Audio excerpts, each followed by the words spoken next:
I think community is the true strategy going forward. And you see online sometimes people asking, is this AI? When you're at a keynote, when you're listening to a podcast, you don't remember 90% of it anyways. But if you turn it into a song, you'll remember 100% of that 10%. What value you add on having AI to help you with repurposing from your old content? These errors, our flaws, are often what make us awesome.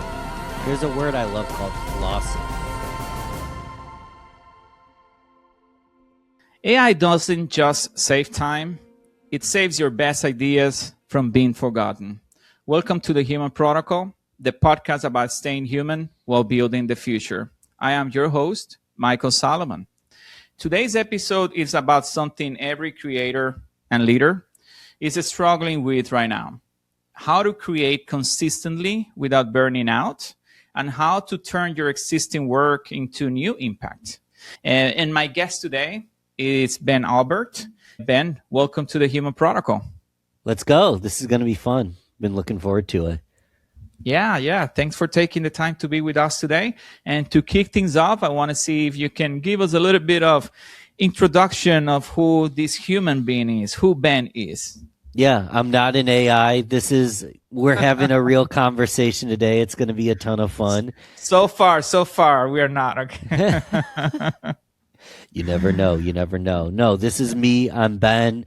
I don't want to give you the whole life story, but a couple of bullet points because I feel like I've done a lot of things in my life. But when I was a kid, I wanted to be the next Michael Jordan, wanted to be a basketball player, had a jersey for every single day of the week.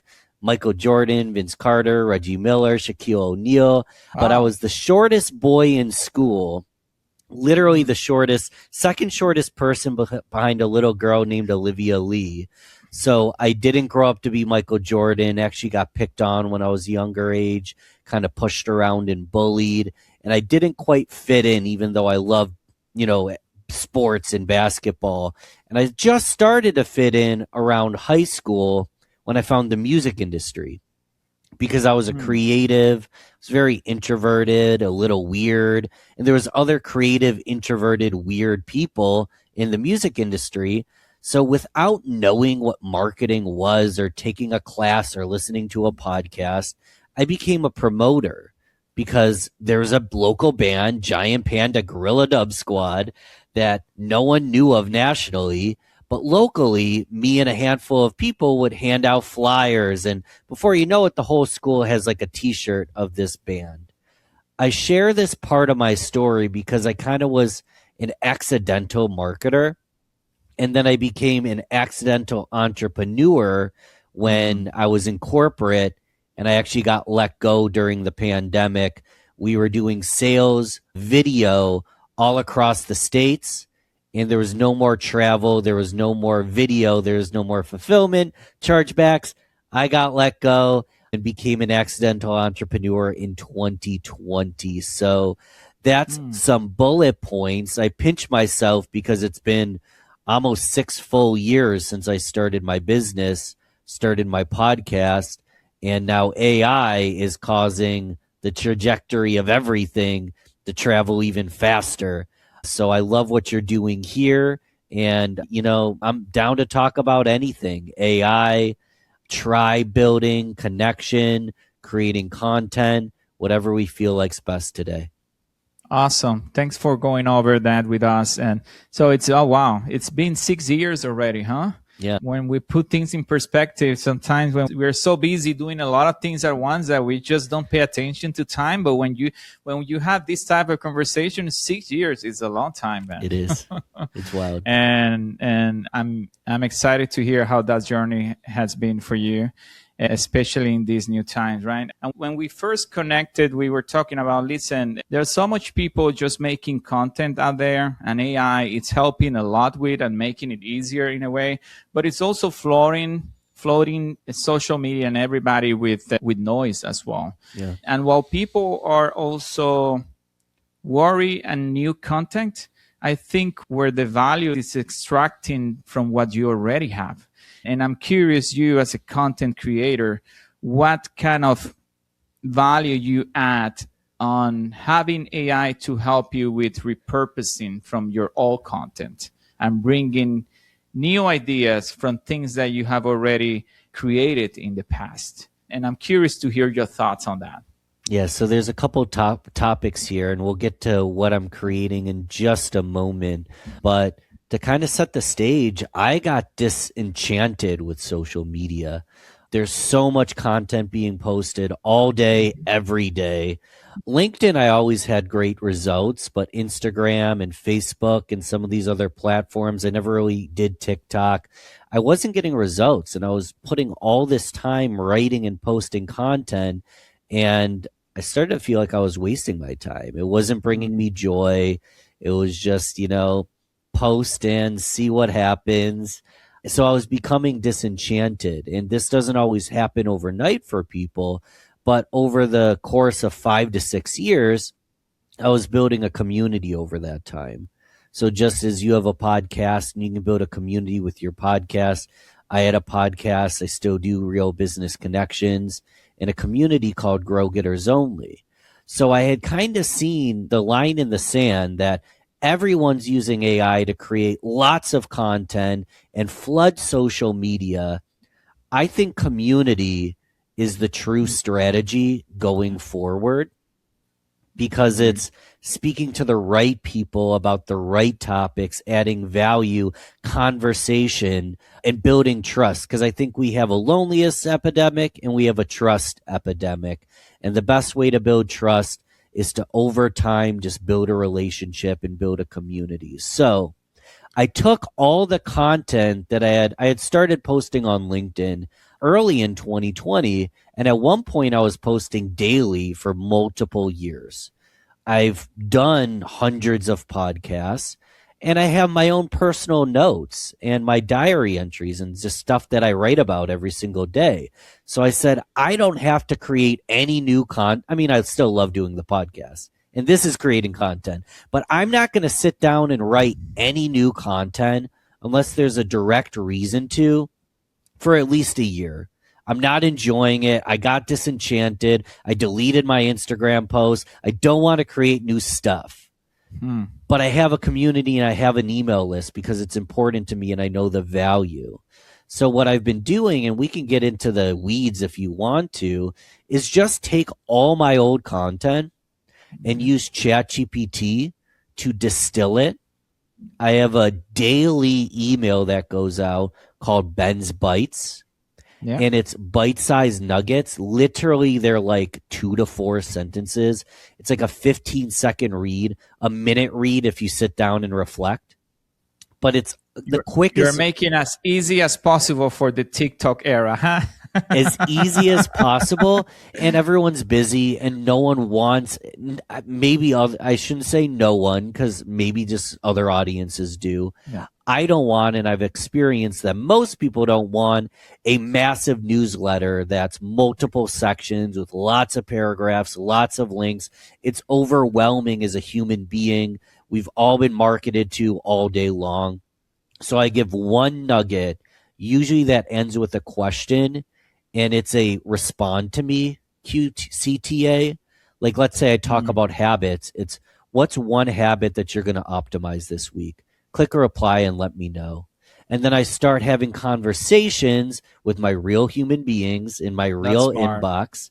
But the main thing here is all the content is already my ideas. I didn't use ChatGPT to create new ideas that I think the world, like, it's my ideas, but I use the tool to distill it into the most concise nugget, which transparently is far more eloquent and concise than I am able to be. And those nuggets go out to my audience with a prompt to start a conversation. And when I do have a call to action, it's for my podcast and my community.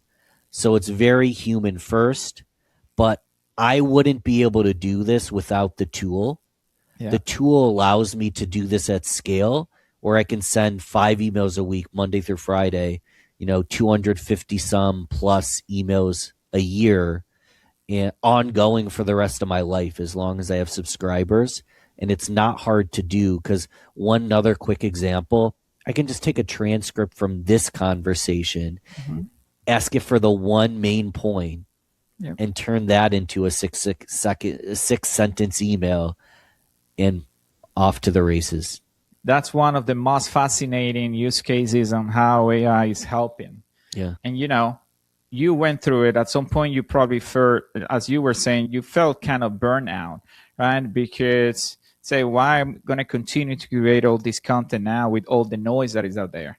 But you were sitting in a lot of powerful content in a way that probably without AI would have been a lot harder or almost impossible for you to digest and get what you needed from those transcripts and conversations that you had in the past. So that's one of the most fascinating use cases that I see nowadays. And how much valuable is it not only to be thinking on the new and what comes next, but look and everything that you have created. And that's probably where magic is, right? On sitting in a pile of information and experience that you had, that you went through, and allowing AI to help you getting those from all that history that you have and turning that into what you want. In your case, is an easy and quick to read newsletter, right? Yeah. That you are keeping your dear human beings and followers engaged in a way, because it's easy. People are motivated to get back when they can read and when they can engage in something that is quick. I have to agree with you. I have a newsletter, so I'm probably going to need your help to make it more digestible now that I'm hearing you talk about, because it Sure. is important. We all live in a time, Ben, as you know, everything is fast.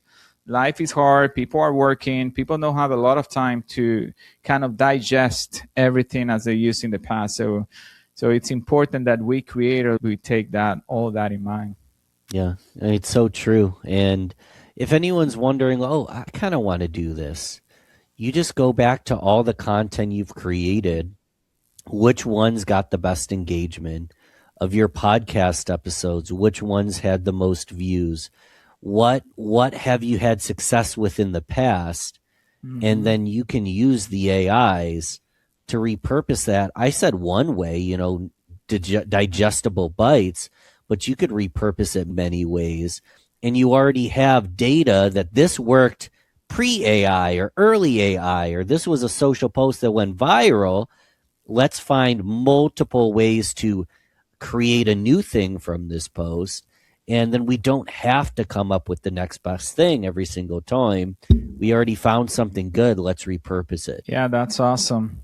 And so your process is, you basically, with the help of AI and ChatGPT or whatever you use, anyone can use anyone. You actually created a system, right? Mm-hmm. Where the tool allows you to get the outcomes that you envisioned, which was repurposing all content and turning into what you want it to be. In this case, a digestible way of having those nuggets out based on your content. Is all that automated, or that's you still have manual touches in between, Ben? Well, so and I'm sure there might be a better way to do this. I didn't over automate it. I didn't just like plop it in and say, give me 100 posts. And then I don't have a way to easily schedule all 100 through my email. I'm open to ideas, but basically I put a little time into it. Now, to be fair though, I did it over the course of a few days because I'm busy, but it was only like 2 to 3 hours worth of work. And it was taking a post or an idea I liked, using a prompt, same prompt every time to get a similar spaced and similar kind of email, and quickly proofread it. And then that's one's done, two's done. Just do that, 3 to 4 minutes each post to complete it. Did all 100. I forget the total number in a year, but I did my first 100 basically all at once, and then All the pre-scheduled transcripts. all the emails themselves. Okay, got it. So I made 100 emails all at once because I started on January 2nd or 3rd, whatever Monday was at the start of the year. And I did it. It brought me up till like June. So I just have to do it one more time this year. But I did them all at once and then I scheduled them on MailChimp all at once. So now it's not like I just uploaded a PDF and it did it for me. There's some manual to schedule them, schedule them every Monday through Friday, etc. But now it's automated. So up until June, I don't have to touch anything. All I have to do is answer emails when people reply. And it's kind of funny because since I front loaded all the effort, I genuinely, it's kind of silly, have no clue what email is going out tomorrow. I understand. I can understand that. Not a clue. And I read my own work and I'm like, oh, that's pretty smart. So you're getting surprised by your work in a way. That's awesome. And I didn't even think about it till like this discussion. I'm educating my audience. I'm also re-educating myself because these nuggets are helpful to me too. It's like retraining myself by I would even do this for myself, even if I didn't have an audience. It's like a daily notification reminder of how past Ben got here. So future Ben doesn't forget about what got me here because it's all my old thoughts repurposed. So it reminds me while it educates the audience. That was sloppily said, but we're learning as we go. And that's the beauty with AI. Absolutely. And we are still going to have to learn a lot as we go, right? Because this is evolving in many different ways. And what you just said, it makes me think that probably in the future, this conversation we're having, if we go back to it, we'll have a different, we're going to see it in a different way because the future is just changing as it goes. And what we're talking today is based on something that we're doing right now, but maybe in the future will be totally different. Right? And that's probably what you're going through with your nuggets. It's you are saying, okay, now in this day and time, this has this meaning, and you are approaching that way. So that's cool. I like that. Yeah, the future's now. It's happening quick. So quick, Ben. And that's why we all need to try to understand how to leverage these tools to our advantage. And one way is, letting it help you to create and probably create based on what is already existing out there. Yeah. There's so many opportunities for us to go back and try to, repurpose that content and see how we can apply that today. I think that's important. So we also discussed, Ben, when we first connected and how AI and music are coming together, right? And especially part of that conversation with you, you told me something about it that I would like you to share with us, if that's fine, right?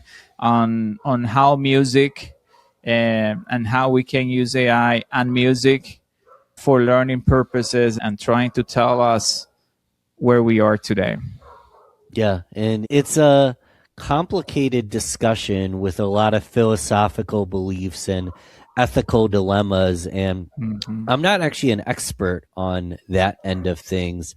And I'm open to the dialogue and I'm open to feedback because it's never been easy. It's never been more democratized that you can create a song that's like radio friendly in seconds, which is kind of spooky and kind of scary.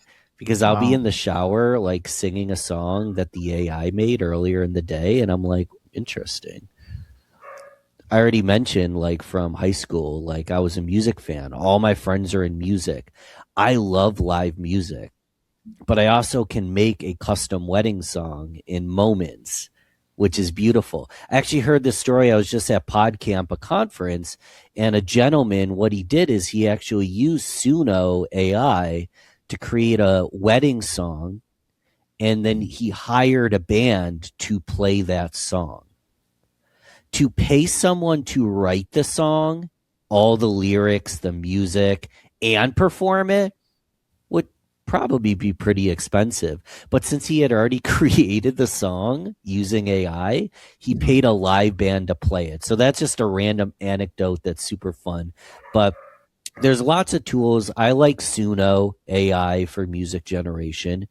And I'm a firm believer that I want to add value to the room in any way possible, whenever possible. So, an easy example is I'll go to a conference and I'm not speaking at the conference.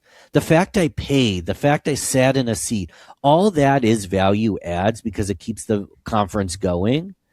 But I want to over deliver. And I also want to connect on a human to human level in any way I can, any chance I can. So instead of reaching out to a speaker like, hey, Mike, I loved your talk. Good job. I will record the talk on my phone, record the talk, transcribe it, and then turn it into a song. And then I go, hey, Mike, I loved your talk. This might sound silly, but it inspired me to turn it into a song. It helped with the retention, and it was kind of fun. Send them the link. It kicks ass, man. It's so great. And all I did is show up. I don't take as good notes anymore because I just record everything. But I show up, I click record, have it transcribed, take the transcription. I created a custom GPT that writes rap songs. You don't have to use my custom GPT. I just find it does it a good job efficiently. So I take the transcript, use a custom GPT, writes the song, take that, put it into Suno with some prompts as to what I want it to sound like. And depending on what you like, your prompt's going to look different, but I have that down to a science. I usually just copy paste the same prompt almost every single time, and boom, it creates a song in moments notice. So I've created like entire albums that I'm not distributing, not selling, don't even know if I own rights. Who the heck knows? But I've created entire albums from a conference. And then I share each particular song with the speaker. I share all of it with the organizer. The organizer shares it to their email list. And me, the attendee, now gets flooded with, I post it on my podcast, so I get flooded on my podcast. There's just so many little value adds here. And it's just taking one AI tool, I guess a couple. It's transcription, GPT, Suno, but it's just taking a couple steps, a couple tools, doing something fun and creative, not pretending like I'm the next Tupac or the next, Taylor Swift, but putting something out and bringing joy and conversation and connection while I do it. And that's without even getting into like the science of retaining the information. Once you start humming it in the shower, you're going to remember those words. You're going to retain that talk. You're going to have memories, create moments, so on and so forth. I have to be honest with you. When you just first mentioned that to me, I said, wow, this is wild. Because turning a keynote into a rap song, who would think about that? So you have something special there and probably unique. Yeah. And I'm looking forward also to hear some examples in the future because it's very cool. And I'm sure everyone involved is also saying, wow, this is my keynote. This is actually what I spoke about. Yeah. I'm sure that is surprising in a good way, right? It's remind me. I usually don't get distracted, but I'm writing this down. If you can get me a transcript from this conversation, I can create a song and then you can edit it into the post. So if someone stays till the end of the episode, if you're open to it, if someone stays till the end of the episode, they'll get a exclusive track, this conversation summarized through song. Let's definitely do that because I'm going to be looking forward to it. And then what you're going to do, you're going to say 3-4 minutes. You also choose the length of the track. Yeah, the length's going to be very much dependent by the amount of lyrics, but probably, 3 to 4 minutes on average. Yeah. Okay. But you get the whole keynote, let's say 20, 25 minutes in a 3-4 minute song. Absolutely. It's going to draw specific, tropes and ideas. A simple example is everything I just said, I do with podcast episodes, like I just said we could do for this one. But on my show, I interviewed Sarah Delane, and she was a mermaid in movies and stuff. Like she played a mermaid. And so it talked about being a mermaid in the song. But the main thing is she talks about a moment at a conference where someone said at the conference, if your vision doesn't scare you, that should scare you. And she realized that her vision didn't scare her, and it scared her.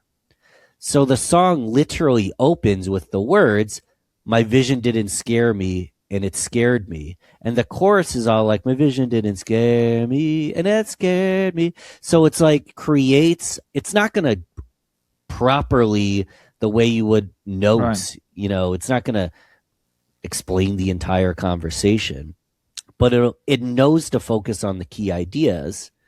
And he turns the key ideas, I said he as if ChatGPT is like a male. It creates these key ideas and turns it into a memorable track. And when you're at a keynote, when you're listening to a podcast, you don't remember 90% of it anyways. You're only going to remember 10%. Let's turn that 10% in. Yeah. But if you turn it into a song, you'll remember 100% of that 10%. Yeah, man. It's like the retention. It's all how you look at retention and what make us human beings remember things. One of them is through music. Yeah. We remember music lyrics and, melodies much, as you're saying, much faster and better and easier than just a keynote or listening to a podcast conversation. Exactly. So, yeah, that's awesome. I really like this use case. And that also helps, with creating in memory, right? It becomes something memorable then. Because a keynote, unless you are a superstar, sometimes a keynote and you may have something that you're adding value and substance on it. But a keynote sometimes depends on who's delivering the message for people to connect and remember. Mm-hmm. The music, if the substance is good, it gets easier for people to remember what it was the conversation about.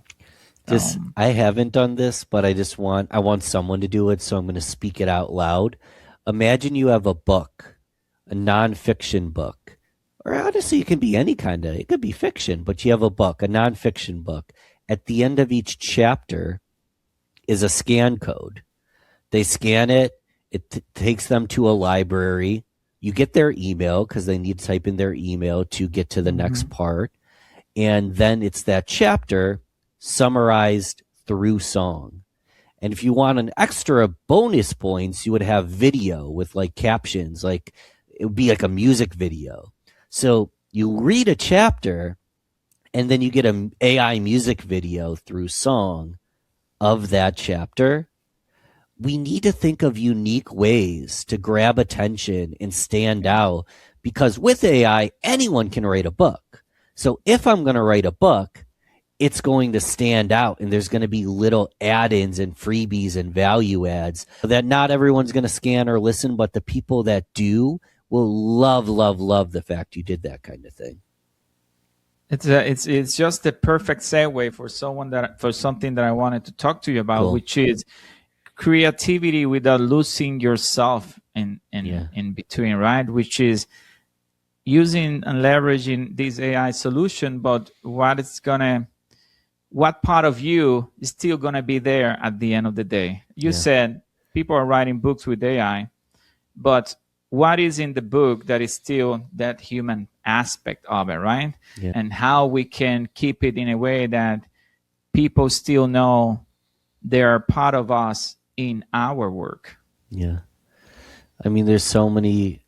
I have two main ideas. I've never written a book, but if I were, I would do one of two things. One, it would be a collection of ideas using my podcast. We've put out hundreds of episodes, so I actually don't know the answer yet, but I would use all the transcripts to find the 7 key most common leadership principles or whatever I choose to do. I'd use AI to help segment and see what were the most common things that people talked about. Then I would separate that into 7 chapters. And then I would use all these thoughts from my guests and quotes and ideas to write those chapters. and I would add in like an author's note where I reflect on these ideas myself as well. And why I love this idea is because I already have all the content recorded to put this together.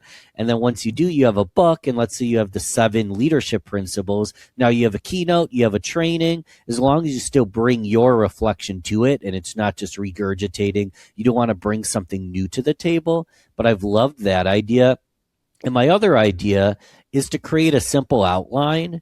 And I think I'd rather have someone interview me, but basically spoken word, just word vomit everything that comes to mind, and then use the AI to bring my thoughts in a way that makes a little bit more sense, and then be a human editor.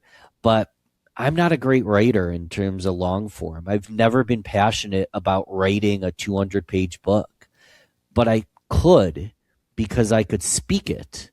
Yeah. And now I have the tools. People used to have ghostwriters. Yeah. AI is my ghostwriter. I would speak it and use the tools to write it. And I'm like, wow, did I say that? But it's a balance of your own nothing I said is let's just type in, hey, write a chapter.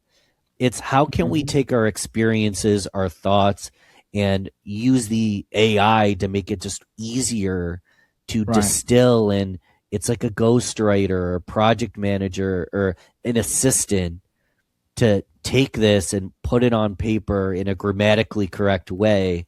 And now we have a book. Yeah, and as you're saying, if we really want to keep, ourselves, there are so many ways on how to approach it. The technology, the tool is already there. Yeah. It helps us in so many different ways. And Ben, I'm curious to hear from you. What do you think creators should protect at all cost? What are the things that you are concerned about, especially in times of AI? What are the things that you're thinking lately on how we can keep our creations, our IP, as safe as possible? It's interesting because I don't know if our IP is safe. I know there's attorneys that'll show you how to copyright just about anything. I want to take a different angle on this because I don't really know if our IP is safe, and I don't even know if I want it to be safe. Like my friend Matt Rouse wrote, "Will AI take my job too?" And in the notes it says this can be used in any way possible. We want to use it for training data. He feeds his entire book into every AI he uses because he wants them to use his content and reference him. And will he ever get credit for it? Maybe not, but it's a more intelligent, educated world if he does it. But what is safe and where should we focus? My instinct is your community. Your community is always safe as a creative because your community is not you, and it's not a single piece of content, and it's not a single piece of IP. It's a group of people connected for a shared reason, and that can't be replicated.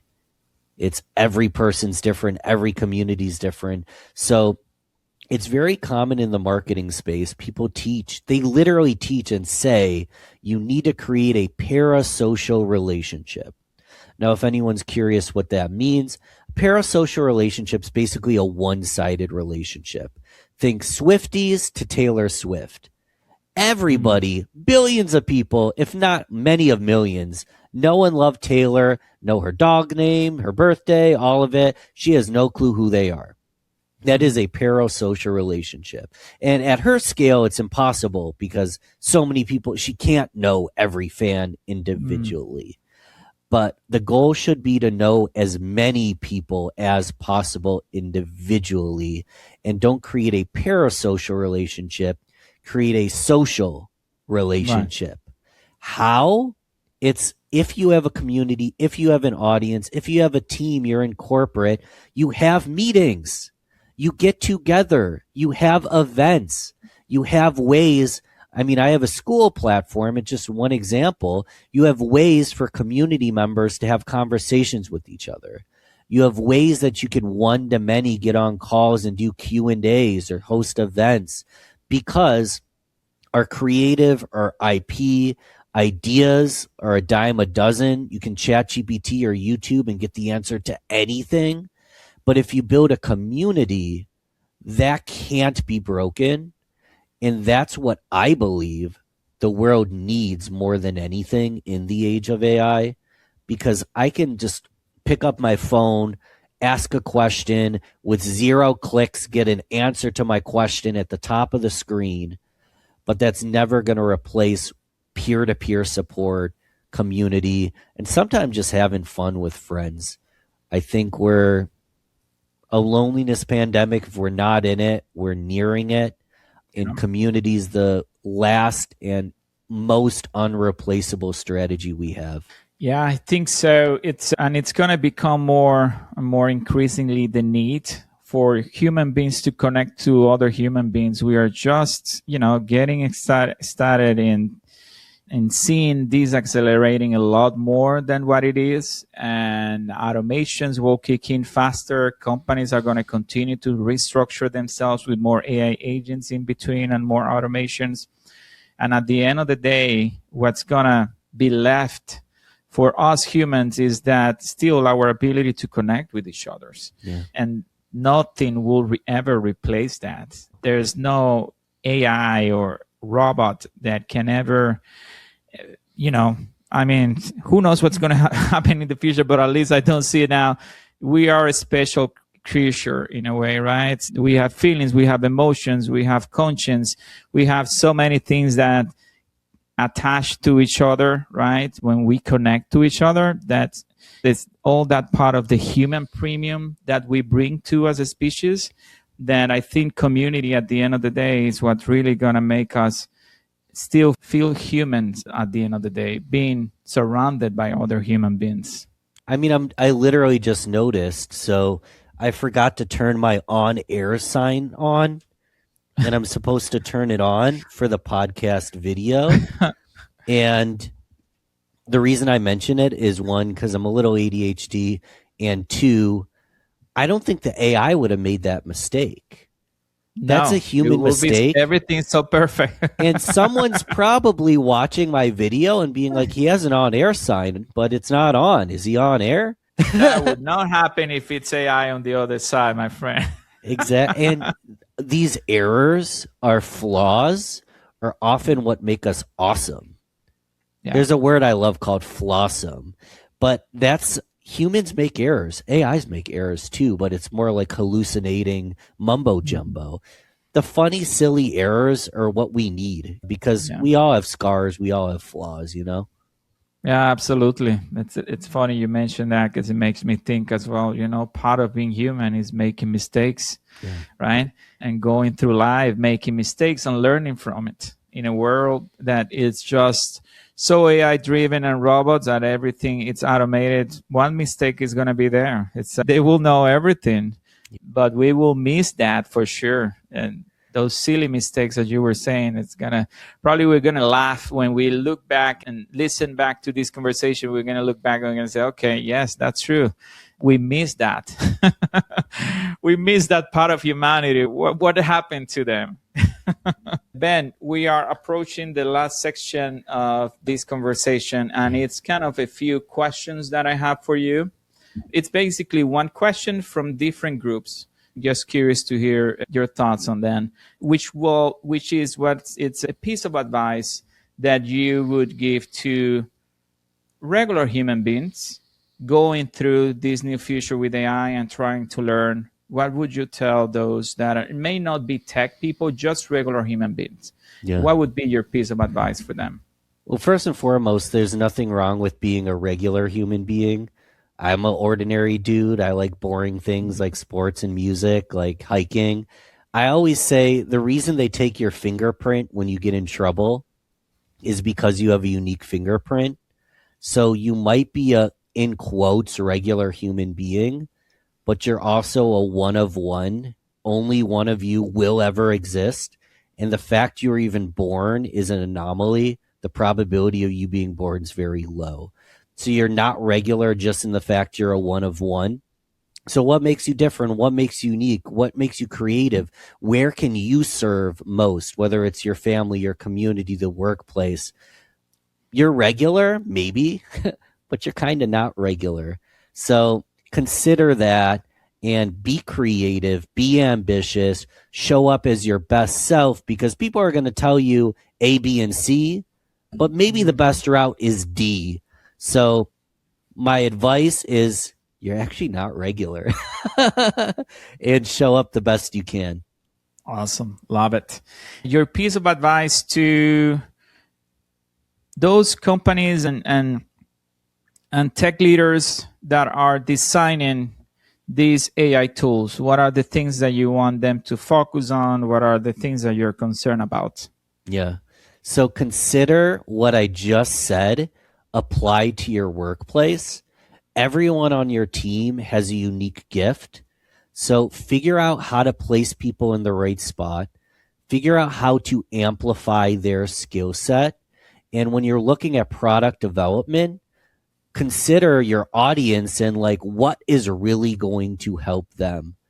They're a typical human with a typical problem, but a complex life. And there's so much to them. So keep it real and do a lot of surveying and do a lot of studying and figure out exactly how you can best optimize whoever you're trying to help. But remember that they might spend money on you, but they're more than just a lead. They're more than just a client. They're a human being. We're all just human beings trying to figure this stuff out. So bring the humanity into it. You can be as techie and smart and you can be a programmer, but insert into your programming the fact you're dealing with human beings with emotions and lives and figure out how you can best optimize their life. Awesome. Thank you, Ben. And any advice to policymakers and governments around IP, deepfakes, and creative rights? Yeah. I almost told an Epstein joke. Is that inappropriate? Because my first piece of advice is don't be a pedophile. But my advice is also with all the stuff, deepfakes, this and that, it's really difficult because now there used to be a day where if a video showed you doing something, then that was proof and it would basically get you in trouble in court because there's video evidence. Now that can be faked. I feel like liars are going to just say it's AI. I didn't make those text messages. That's AI. I didn't do that. That's AI. If I'm a policymaker and I'm ethical, we need to consider that. Find a way to know if something is fake or real, whether it's written into the code. Like, let's say someone's using ChatGPT. Somewhere in the code, in the image, it should be unhackable that I can trace that this was created by AI. Full transparency. Now, I could post it on social media, get a bunch of people outraged, it was fake. But if someone takes the file, the source of it, there needs to be a way to confirm real from fake, or else, who knows? Crime is just legal at that point. Yeah, I also see this as a problem. Like it's some sort of disclaimer as well. We're seeing so much stuff out there that what's real anymore? We are only in 2026. Imagine in a couple of years from now or at the end of the year. And I don't know. I haven't made my research if there's maybe anyone thinking about putting a disclaimer or forcing these companies to put something that this was created by AI, something like that. I don't know. I'm probably have to look at it because it's nowadays you don't know, man. It's so real. Yeah. It looks so real that it's like, imagine, what is this? And and it goes both ways. It's people even, having doubts about a real video. Yeah. And you see online sometimes people asking, is this AI? Yeah. People don't even know anymore. If you, and most of your listeners probably do, and I know you do, if you feel like you have good AI DAR and you're like, this is clearly AI, just go to the comment section and you'll see 1,000 people that have no clue. Yeah, that's exactly how I feel. And then it makes you doubt too. Okay. Oh my goodness. But no, Ben, thank you for going over that with me today and for being and dedicating this time to talk about this very important topic with us. I appreciate your presence today, okay? It was great. And you need to send me the transcript because in a moment, the song's going to come on. You got it. I will do it because now I'm curious. And, you know, a curious human, it does a lot. I'm going to send you 3 options and you can pick the one and then it'll play as soon as we log off here. Oh boy, wonderful. I'll be looking forward to it. Thank you for that. Appreciate that. And for everyone watching us today, this episode was a reminder that AI isn't just about automation, it is about also rediscovery. You can turn your past work into present impact, turning ideas into music, pressure into play. And if this episode sparked something, share it with someone, with your family, with your friends, with your loved one. Follow the Human Protocol and talk to you all next week. Thank you, everyone.